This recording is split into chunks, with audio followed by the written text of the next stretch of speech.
Hi friends, welcome to my kitchen. ஒரு mixie ஜாரில் நம்ம செஞ்சு வச்ச ஸ்ட்ராபெரி க்ரஷை 2 ஸ்பூன் சேர்த்துக்கலாம். 2 ஸ்பூன் ஜீனி சேர்த்துக்கலாம். 1 டம்ளர் பால் ஜில்லுன்னு சேர்த்துக்கலாம்.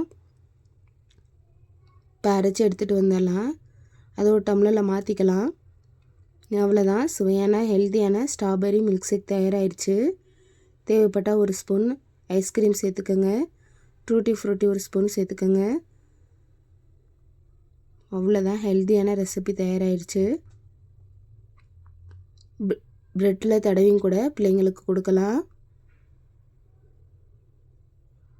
இது நம்ம கேக் செய்யவும் பயன்படுத்திக்கலாம்.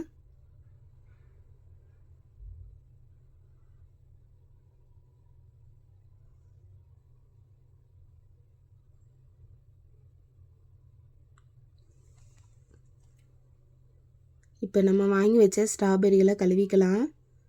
மேலே இருக்க காம்பை எடுத்துருங்க. நல்லா கழுவிக்கங்க.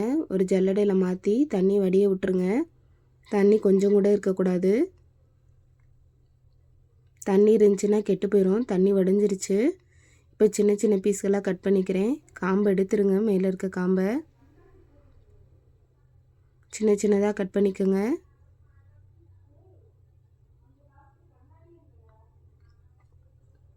அவ்வளோதான், கட் பண்ணியாச்சு. அது ஒரு பாத்திரத்தில் மாற்றிக்கலாம்.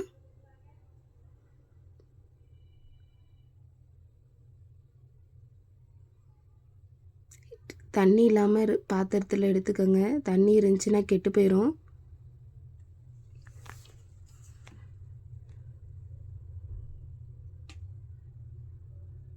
தேவையான அளவு ஜீனி எடுத்துக்கோங்க. ஒவ்வொரு பழங்க புளிக்கும், அதனால் பழத்துக்கு ஏற்றவாறு நீங்கள் ஜீனி எடுத்துக்கோங்க.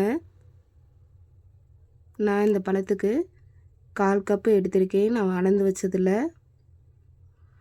அவ்வளோதான், வேக வச்சிடலாம். அடுப்பில் மாற்றி நல்லா வேகட்டும்.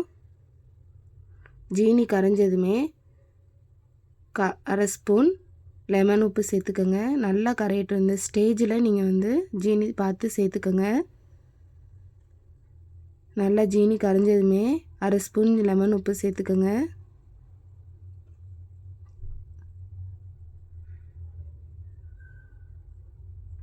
நல்லா இடையில கிண்டி விட்டுக்கோங்க.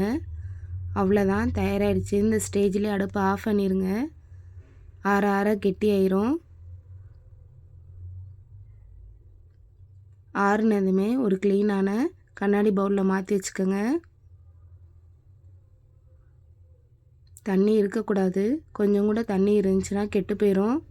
இதை ஃப்ரிட்ஜில் ஸ்டோர் பண்ணி 1 வருஷம் வரை யூஸ் பண்ணிக்கலாம். ப்ளீஸ் லைக் பண்ணுங்கள், ஷேர் பண்ணுங்கள், கமெண்ட் பண்ணுங்கள், சப்ஸ்கிரைப் பண்ணுங்கள். Thank you friends.